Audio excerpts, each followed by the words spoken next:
Muy buenas noches, estimados estudiantes. Vamos a aprovechar la tecnología para trabajar con el tema de hidatidosis. Este tema es muy importante porque es el que le continúa al tema de tenias, porque la hidatidosis es una enfermedad por larva del Echinococcus granulosus, que es una tenia, pero una tenia que es considerada solamente de los cánidos.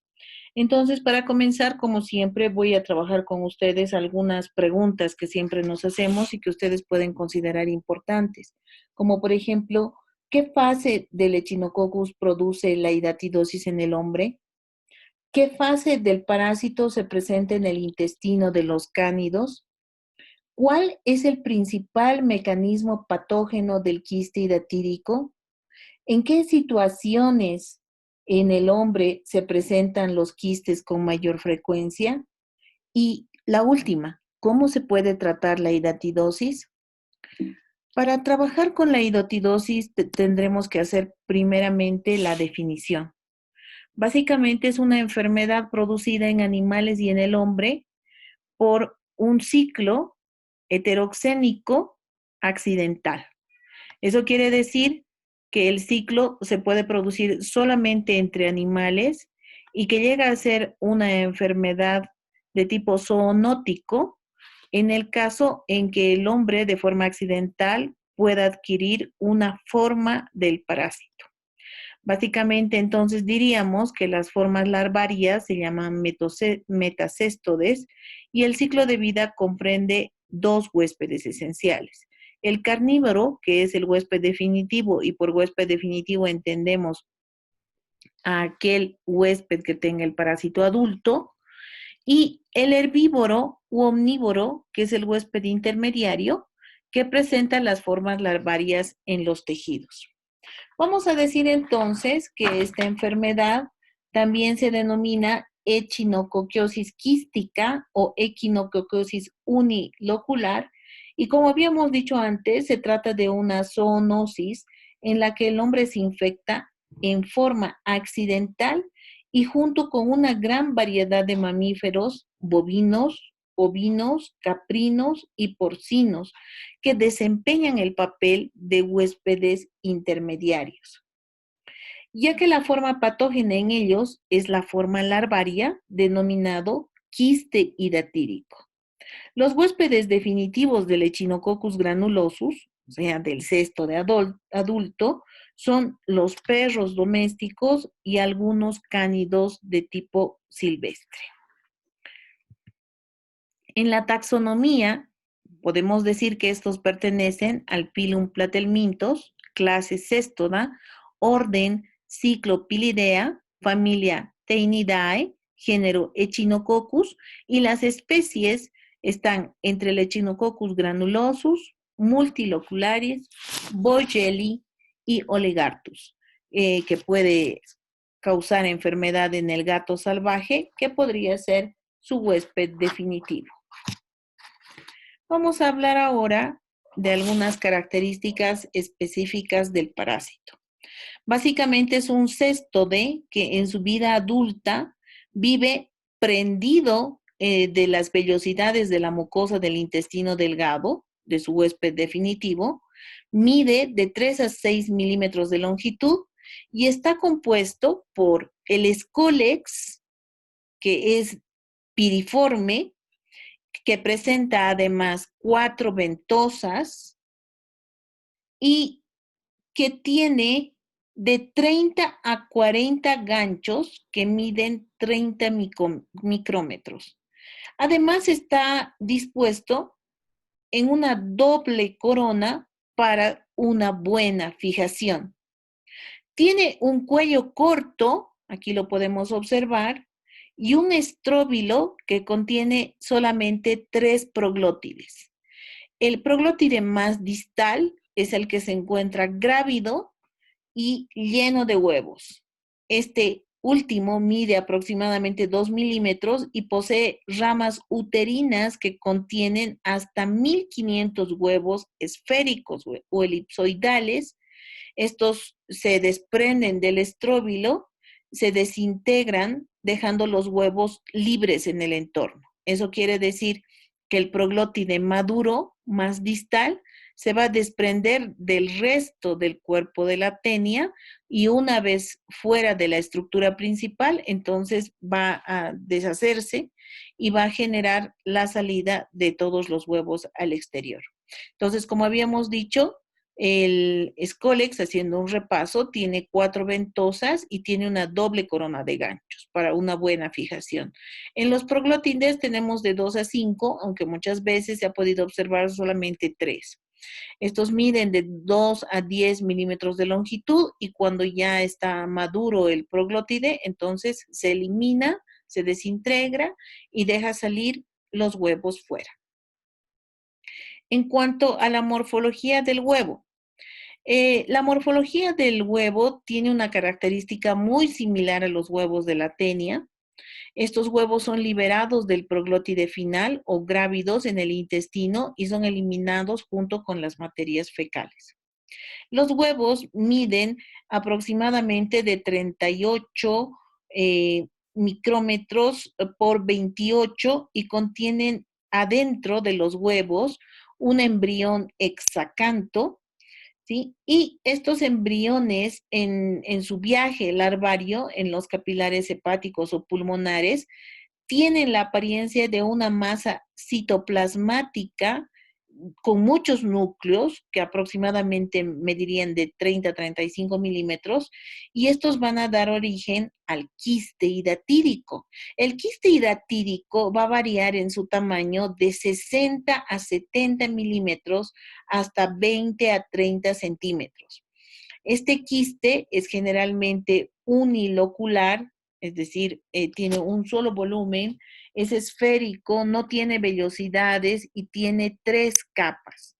Estas 3 capas, que son las más importantes, van a dividirse en la más externa, que es fibrosa, adventicia o periquística, y la forma el huésped como una respuesta de protección contra el parásito, es decir, que existe una reacción antígeno-anticuerpo que va a generar una capa externa que va a separar el parásito del organismo en general. Es decir, como si fuera una protección. Después, hacia el interior, viene otra capa externa del quiste, ya esta vez, que tiene el nombre de extocisto, ¿sí? Cuticular o laminar. Tiene la característica de ser una capa estratificada, no tiene función, es totalmente inerte y es una protección para la capa interna, que sería la que tiene contacto directamente con la larva, y esta última capa es granulosa, es germinativa, delgada y mide aproximadamente 20 micrómetros. Posee núcleos activos con varias funciones, específicamente de crecimiento, para dar lugar al escólex, y esta capa brotan cápsulas o vesículas que se llaman prolígeras, donde se desarrollan una gran cantidad de escólisis, aproximadamente 30, y estas van a constituir justamente la fase infectante. Estas vesículas se adhieren a la pared mediante un órgano que se llama pedúnculo o quedan libres nadando en el líquido hidatídico del que está lleno el interior del quiste. Es decir, que es como una bolsa que tiene 3 capas y en la capa más interna se encuentran justamente los escólisis. No olvidemos otra vez que los escólisis serían la fase infectante. Este conjunto de escólisis nadando dentro del quiste es a lo que se llama arenilla hidatídica.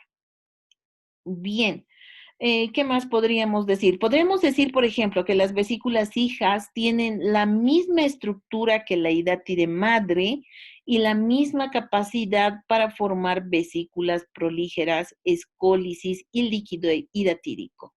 Estas pueden ser endógenas o exógenas según se vayan a desarrollar en el interior o exterior del quiste. Bien, el líquido hidatídico en el interior del quiste es límpido totalmente, de pH alcalino, es estéril y tiene un 98% de agua y de otro tipo de sustancias orgánicas nutritivas que le van a permitir a los escólisis permanecer vivos por bastante tiempo, es decir, permanecer viables. ¿Cuánto puede ser el tamaño del quiste hidatídico? Puede medir en un inicio, o sea, las hidátides van a medir de 0,8 a 1,5 centímetros de diámetro, pero tienden a aumentar su volumen muchas veces más de lo que había mencionado. En cuanto a la biología, diremos que los adultos, los parásitos adultos, es decir, el Echinococcus granulosus, viven en el intestino delgado de los huéspedes definitivos, principalmente los miembros de las familias Canidae y Felidae. En cambio, la hidatidosis quística o unilocular tiene una distribución geográfica bastante amplia. Está producida por las larvas del Echinococcus granulosus, cuyos huéspedes definitivos serán perros domésticos y salvajes que tengan al parásito adulto, y los huéspedes intermediarios que completan el ciclo son ungulados, básicamente ovejas, cerdos u otro tipo de animales que tengan un contacto cercano con los perros. ¿Dónde predominan? Predominan en regiones donde exista cría de este tipo de ganado y donde los perros sean ayudados principalmente para reagrupar los rebaños de animales. Estos pueden ser ovinos o pueden ser cerdos que eventualmente estén libres y que se alimenten al ser coprofágicos de las heces fecales de los cerdos. Hablemos del quiste. Como les había mencionado ya, varias características del quiste las podemos redondear ahora y podríamos decir que pueden ser de una sola cavidad, y esta puede ser única o puede ser múltiple, redonda u ovalada, puede tomar esas formas, y su tamaño depende mucho, como les había comentado antes, del tiempo de evolución. Si bien en un inicio puede medir de 1,5 centímetros a 2, eso puede aumentar o multiplicarse muchas veces más. Les había dicho que existen 3 membranas: una externa, que es la protección del huésped, básicamente; la mediana, que es la protección del quiste; y la interna, que tiene la capacidad de ser germinativa y poder generar dentro las formas reproductivas asexuadas que se llaman vesículas prolígeras. Las vesículas prolígeras son pequeñas, como habíamos dicho, crecen y forman en su interior pequeños escólisis, es decir, órganos de fijación del parásito. Estos escólisis son microscópicos porque solamente miden de 100 a 200 micras, presentan ventosas y ganchos totalmente invaginados, y en el interior del quiste se pueden observar muchos hijos y protoescólisis sueltos, granulados, que es a lo que se le llama, como había dicho antes, arenilla hidatídica. Aquí podemos observar justamente un quiste multilobulado o multilocular que está formado por una, dos, tres, podrían observar 3 lóculos, y adentro de estos se encuentra la arenilla hidatídica. En esta gráfica podemos observar las tres capas: la externa, la mediana y la interna. Como habíamos dicho, la interna tiene la capacidad específica de generar los protoescólisis, y estos escólisis vaginados tienen dentro las ventosas y la corona de ganchos envaginada. Se puede soltar de esta capa germinativa y estar dentro de la vesícula a un pH que habíamos dicho alcalino, totalmente viables, y cuando existe una gran cantidad de ellas, entonces generan la denominada arenilla hidatídica. En cuanto a la hidatidosis alveolar o multilocular, diremos que tiene una distribución geográfica al norte del hemisferio, está producida por otro tipo de larvas que se llaman Echinococcus multiloculares. Los huéspedes definitivos suelen ser zorros, perros y gatos, y los huéspedes intermediarios roedores. En cuanto a las formas larvarias, son quistes múltiples, pero esta vez en racimo, infiltrativos, con bordes definitivos, e invaden tejidos con manifestaciones clínicas parecidas al cáncer. Se presentan en hígado, pulmón, cerebro. Aquí podemos observar la característica de estos quistes que se denominan multiloculares y tienen la característica de un racimo de uvas bastante fragmentados y que tienen la tendencia a presentarse en el hígado principalmente. La hidatidosis poliquística, que es una tercera variante, está producida por el Echinococcus de especie Boyeli, que es un parásito de animales selváticos. Específicamente puede cursar por carnívoros como perro de monte o zorro, por cánidos selváticos y eventualmente el perro doméstico. En sus huéspedes intermediarios tenemos guaguas o pacas o roedores selváticos que van a ser de huéspedes intermediarios. Cuando hablamos de los quistes de esta especie, veremos que son múltiples, infiltrativos, con invasión tipo neoplásico, es decir, como cáncer en las vísceras. Microscópicamente se observan ganchos, membranas con vesículas prolígeras y protoescólisis que forman la arena hidatídica. El ciclo de vida. En el ciclo de vida, observamos en este momento que el hombre adquiere la hidatidosis por la ingestión de huevos de Echinococcus granulosus, vamos a poner Echinococcus sp, aunque el último, el Boyeli, es un poco más difícil de contraer. Los huevos se van a encontrar contaminando el ambiente, los huevos han de venir lógicamente del perro, y estos van a ser contaminantes de alimentos, agua, manos contaminadas igualmente de materias fecales que hayan estado en algún lugar donde se haya habido un contacto cercano con los perros. Estos llegan al intestino delgado, se liberan las larvas, estas penetran la pared intestinal, buscan la circulación portal y se localizan en hígado, pulmón y otros órganos, donde se establecen y crecen lentamente. El crecimiento puede ser de años inclusive. Para ser más exactos, vamos a decir que el proglotide grávido que contienen los huevos se desprende del cesto de adulto que se encuentra en el intestino delgado del perro doméstico, no olvidemos eso, de cánidos silvestres. Los huevos son desalojados con las excretas y contaminan su pelaje. Es en ese momento en que nosotros podríamos adquirir no solamente el pelo del perro, sino también el suelo, los pastos, contaminación de verduras, agua para beber, ¿no es cierto? O sea, es decir, que antes de este momento tenemos que pensar que ha habido perros y que estos perros han eliminado los proglótides y que los proglótides al desintegrarse han dejado salir a los huevos al ambiente. Muy bien. El ganado, en su ciclo natural, el ganado se infecta en los pastizales, que están contaminados con las heces fecales de los perros. Cuando los huevos llegan al intestino, específicamente al duodeno, en este caso del animal que hace de huésped intermediario, le vamos a poner de ejemplo al ovino o a cualquiera de los huéspedes que había mencionado antes, se desintegra la cubierta que rodea el embrióforo para que deje salir al embrión hexacanto. Esta, por medio de sus ganchos, atraviesa la pared, igual como esto, y penetra en los vasos sanguíneos de la vena porta. ¿Sí? Aquí. El hígado es el primer órgano a su paso.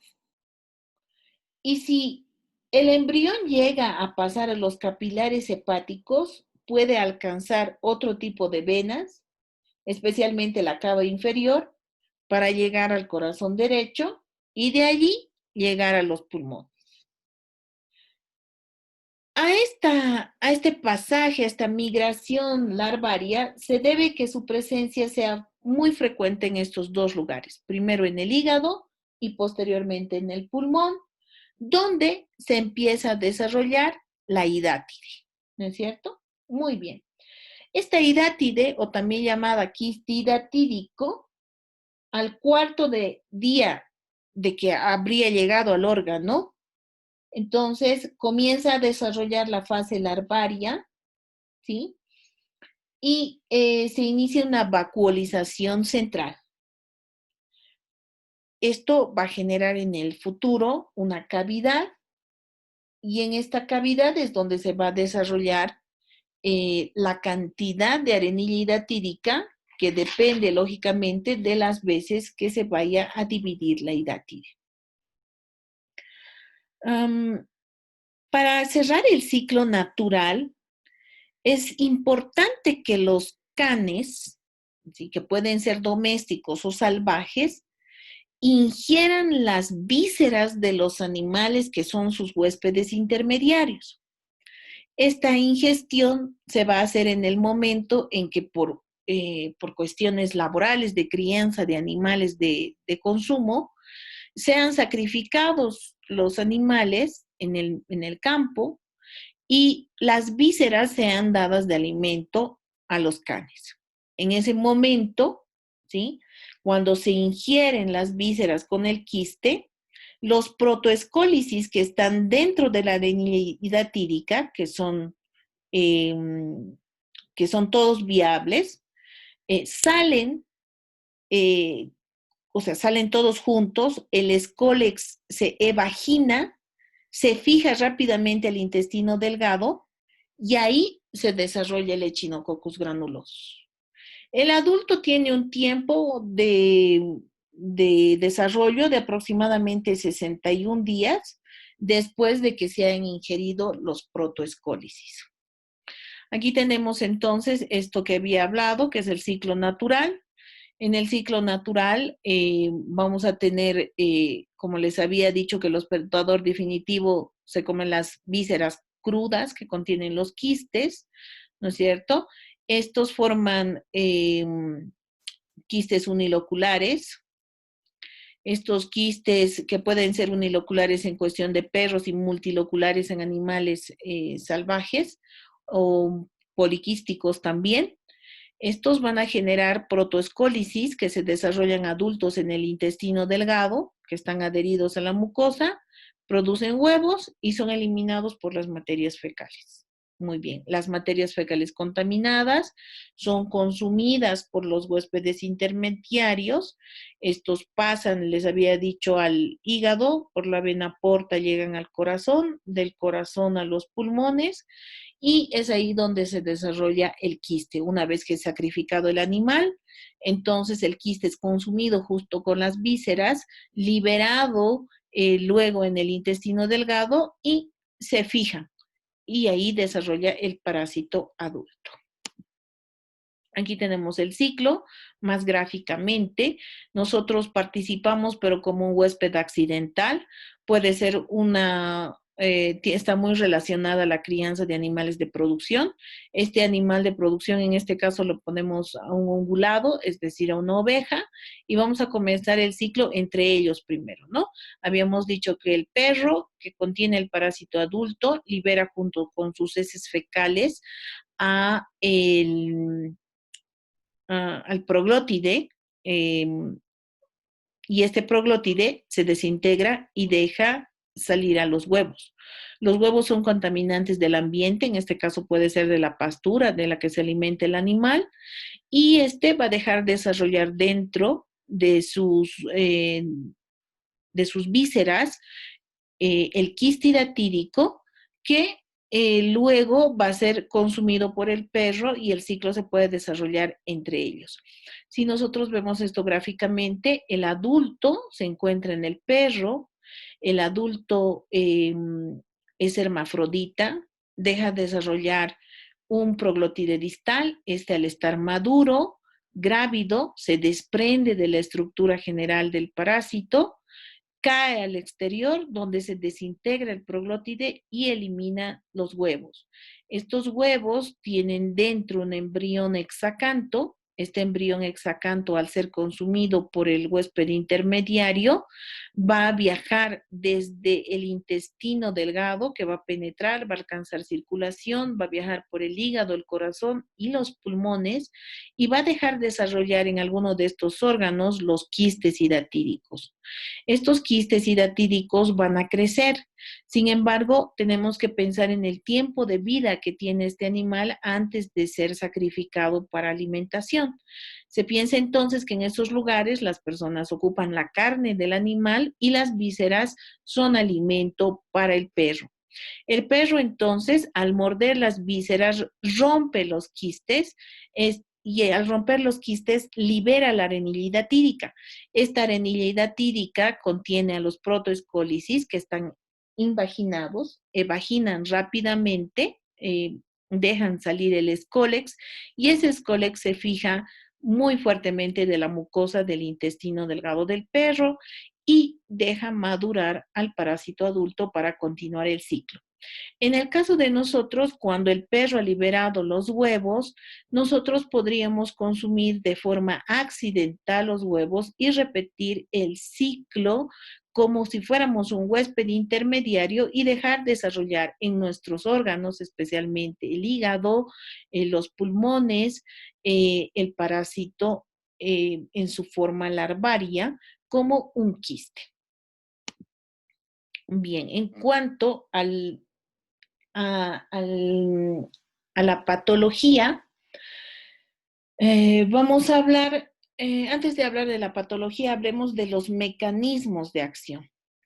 Para esto, nosotros tenemos que hacer un análisis de las estructuras y los tejidos del quiste hidatídico y en la capacidad que tienen para producir una respuesta inmunitaria. Habíamos dicho, cuando hemos hablado de la estructura del quiste hidatídico, que tiene 3 capas. Y su capa más externa está formada por nuestra propia respuesta inmunitaria. Eso quiere decir que separamos la estructura del quiste de nuestro propio organismo, ¿no es cierto? Y entonces la capa laminar, por su carácter acelular y no degradable, no estimula el sistema inmunitario del huésped. Sin embargo, es una barrera que impide que las células inmunocompetentes se pongan en contacto con las estructuras parasitarias. Entonces, nosotros tenemos una capa que formamos para defendernos de este ajeno, pero el ajeno también forma otra capa, y esa es la capa intermedia. Esa capa intermedia no tiene una reacción, o sea, no tiene los receptores necesarios como para que nuestras defensas puedan atacar a su capa interna, que es la germinativa. Existe, por lo tanto, una respuesta parasitaria que, si bien no pone en contacto sus estructuras con nuestro sistema inmunitario, puede sí permitir el paso de ciertas macromoléculas del huésped, y ese movimiento puede ser regulado por el parásito, es decir, que no va a dejar pasar una gran cantidad de estructuras, solamente las que le sirvan para alimentarse. Esto significa que uno de sus mecanismos de acción más importantes es un mecanismo de acción inmunológico. Entonces, la estimulación inmunológica la proporcionan inmunógenos parasitarios que están contenidos dentro en el líquido hidatídico, los cuales salen del quiste atravesando las membranas y si hay daño en este tegumento de la capa germinativa, se modifica, si hubiera una modificación de la permeabilidad de esta, podría permitirse el paso del sistema inmune hacia el parásito. Según lo mencionado anteriormente, pues hay una variedad de respuestas del huésped que dependen mucho de las membranas. He puesto que el quiste puede estar intacto y no producir ninguna reacción inmunológica o romperse. Si se rompiera, los antígenos sueltos, que ya no tienen una membrana que los proteja, ni del parásito, ni tampoco del huésped, entonces cobrarían una reacción inmune acelerada, una hipersensibilidad que podría terminar en un shock séptico. Eh, Puede ocurrir también que el mecanismo de acción cuando se encuentra totalmente intacto el quiste sea mecánico y de esa manera pueda provocar compresión en los órganos donde esté creciendo. Entonces, estos dos mecanismos de acción, junto con el espoleatriz que permite que las células las células parasitarias dentro del quiste permanezcan viables, nos darían tres mecanismos de acción específicos, que serían un mecanismo de acción inmunológico, un mecanismo de acción mecánico y un mecanismo de acción expoliatriz. Entonces, vamos a tener el más importante mecánico, nos estamos ubicando, y si se rompiera el quiste, sería inmunológico. Bien, ¿cuál sería entonces la patogenia? La patogenia estaría en el mecanismo de acción mecánico, en el crecimiento del quiste y la posibilidad que éste pueda comprimir por el volumen que tiene un órgano. Esta compresión puede generar alteraciones en la función de los órganos y puede provocar una ocupación de ese órgano lento pero progresivo. Cuando existe una ruptura del quiste, esto puede provocar reacciones de hipersensibilidad que pueden derivar en un shock séptico y la muerte del paciente. Cuando tenemos un tiempo de vida largo dentro del organismo y los quistes no prosperan, porque como les había dicho, el hecho de que crezca el quiste depende de que algunas macromoléculas del huésped sean recogidas por el huésped, principalmente de nutrición. Si esto no sucediera y nuestro sistema inmune reacciona de buena manera formando una capa gruesa externa, entonces los quistes se van a morir y estos se van a calcificar. De todas maneras, van a generar una compresión anormal en el órgano donde se encuentre. Entonces, ¿cuáles son las diferencias macroscópicas de las tres variedades? Una de las diferencias en el caso del quiste unilocular serían sacos individuales. En cambio, en la multilocular van a ser varias cavidades de una morfología esponjosa, sólida, tipo tumoral, con invasión a los tejidos, y habíamos dicho que puede tener una forma de racimo de uvas. Y el poliquístico es similar al anterior porque puede ser multilobulado e invasivo, pero es menos agresivo. En cuanto a la sintomatología, los primeros años con esta enfermedad son totalmente asintomáticos. Puede haber un periodo de incubación que pueda ser de años inclusive. Y cuando ya comienza a cobrar sintomatología, la sintomatología va a depender mucho del lugar donde esté ubicado el parásito. Si pusiéramos uno de los lugares preferidos, que sería el hígado, entonces provocaría una sintomatología que puede derivar en una cirrosis hepática, que va a comenzar con náuseas, que va a comenzar con una falla en las funciones hepáticas y que se podría confundir con un cáncer o inclusive del tamaño y donde esté ubicado, se podría incluso dar un diagnóstico errado, uno de un tumor, y cuando la persona es joven y es de sexo femenino, el tamaño del quiste se podría incluso confundir con un embarazo.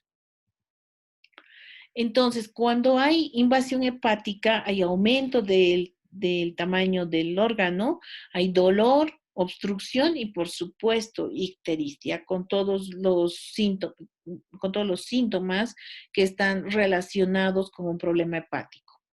Si el compromiso es pulmonar, puede haber dolor, tos, disnea, inclusive sangre. Si están afectados los huesos, podríamos tener un lugar en las vértebras, la pelvis, y esto puede generar fracturas, deformaciones, o puede haber invasión a lugares más raros, pero que igualmente pueden llegar por circulación, sería el cerebro, los riñones, vasos, peritoneo, músculos, corazón y tejido subcutáneo.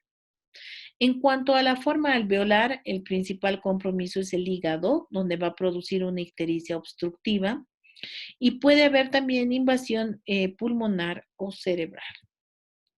Cuando hablamos de una forma poliquística, las vísceras más afectadas son hígado, pulmón, vaso y páncreas. La impresión clínica inicial en casos avanzados, como les había dicho, puede ser de un tumor maligno. En cuanto a las complicaciones, cuando se rompe un quiste, la reacción puede ser tal que puede causar un shock anafiláctico y formar un absceso. Esto va a producir fiebre y una cantidad de leucocitos muy alta que puede generar la muerte en el paciente. En cuanto al diagnóstico, en el diagnóstico diferencial que va a hacer el médico tratante, va a trabajar primero con enfermedades tumorales que puedan afectar los dos órganos que habíamos dicho son preferentes para este tipo de parasitosis. Y las patologías que produzcan, lógicamente, a nivel de los órganos que pueden ser confundidos con una masa tumoral. Es decir, hay que descartar los tumores y posteriormente buscar por medio de una anamnesis cuál puede ser la causa esencial de las manifestaciones clínicas. Cuando se quiera respaldar el diagnóstico clínico, se tiene que acudir a las pruebas de laboratorio y en ellas podríamos pensar en las pruebas inmunológicas que tienen que ver con reacciones de hipersensibilidad tardía, pruebas de Casoni en ese caso, reacciones serológicas que van a trabajar con la reacción antígeno-anticuerpo, ahí tenemos a la técnica de ELISA, la hemaglutinación indirecta, la prueba de látex, la inmunoelectroforesis, el inmunoblot con antígenos purificados. Bien. Ahora, los métodos radiológicos que acompañan como pruebas de gabinete serían las escogidas, los rayos X, la ecografía y la resonancia magnética. En cuanto al diagnóstico parasitológico, la observación a simple vista y al microscopio de los quistes nos podría dar una idea. Sin embargo, como están dentro de una cápsula, esto solo se podría realizar cuando ha sido retirado el quiste o en el caso de que se haya podido tomar una biopsia o en el peor de los casos, confirmar el diagnóstico con una autopsia. Sin embargo, retirar los quistes representa realmente como tratamiento quirúrgico uno de los principales y mejores y sin embargo trae consigo también un problema que sería la ruptura del quiste y la posible contaminación de la sangre y provocar un shock anafiláctico.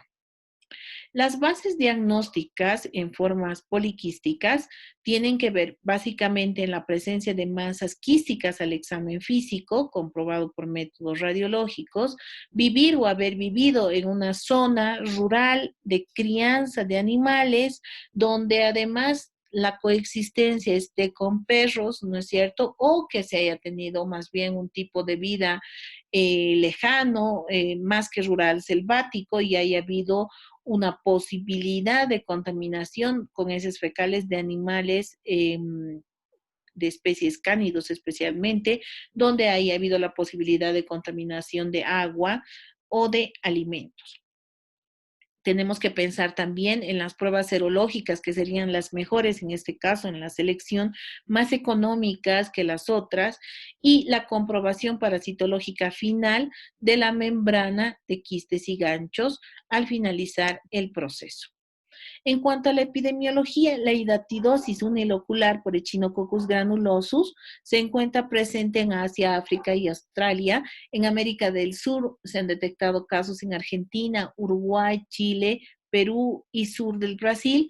Y no olvidemos que a pesar de que nuestra epidemiología pueda ser baja en el país, se han detectado casos positivos. La hidatidosis alveolar por Echinococcus multiloculares predomina en esquimales al norte de Europa y Asia. Los de mayor riesgo son cazadores y los que se dedican al trabajo de pieles de zorro. La hidatidosis poliquística es propia del trópico americano desde Nicaragua hasta Argentina. En cuanto a la prevención, tenemos que pensar en los cuidados higiénicos en el hombre. El lavado de manos es sumamente importante. Evitar alimentar a los perros con vísceras crudas de los animales de producción. Y el tratamiento estaría a nivel del control veterinario con el praziquantel. Aquí tenemos el principal tratamiento, que sería la extirpación quirúrgica. Podríamos trabajar con el mebendazol para las 3 formas. La dosis sería 10 miligramos por kilogramo día dividida en 2 dosis, 400 miligramos en la mañana y noche para adulto por 4 meses, con 15 días de intervalo cada mes. En los efectos colaterales podemos tener una elevación de las transaminasas, síntomas gastrointestinales, proteinuria, alopecia, leucopenia, prurito. En cuanto al albendazol, se podría trabajar con la forma poliquística por Evo Jelly en las dosis antes mencionadas. Muy bien, entonces he terminado. Podría hacer algunos puntos, podría tocar importantes. Podríamos hablar de que existe, las respuestas, estoy olvidando, podríamos trabajar justo con las respuestas. A ver, una de las preguntas que habíamos hecho es cuál es la fase infectante de este parásito. Entonces, la fase infectante sería el quiste hidatídico para el hombre, ¿no es cierto? Voy a ir, por favor, a las preguntas. La primera pregunta decía, ¿qué fase de Echinococcus produce la hidatidosis en el hombre? Sería una de las preguntas iniciales. Y la respuesta estaría en el quiste. ¿Qué fase del parásito se presenta en el intestino de los cánidos? El parásito adulto, que sería el Echinococcus granulosus. ¿Cuál es el mecanismo patogénico del quiste hidatídico? Sería el mecanismo de acción mecánico en caso de estar íntegro. Y en el caso de que se pueda romper, entonces generaría un mecanismo de acción inmunológico. ¿Cómo se puede tratar la hidatidosis? Habíamos dicho con praziquantel y con albendazol, pero su principal tratamiento es quirúrgico. En cuanto a algunas preguntas para reflexionar, les dejo con esas preguntas.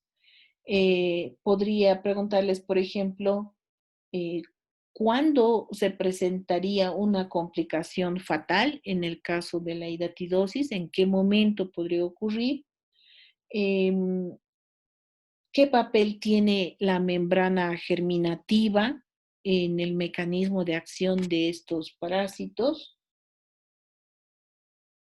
¿Y por qué en este tipo de patología en especial se prefiere la imagenología para el diagnóstico? Esas serían preguntas para que ustedes reflexionen. Espero que les haya gustado el tema. Ustedes saben que la referencia la tienen en Botero o la pueden tomar también de Tías para que ustedes puedan complementar el atlas con la información que acabo de dar. Me despido, que tengan ustedes muy buenas noches y les voy a presentar otra grabación pasado mañana para que vayamos complementando con calma y ustedes puedan escuchar la grabación cuando mejor tiempo tengan. Entonces, muy buenas noches, hasta luego.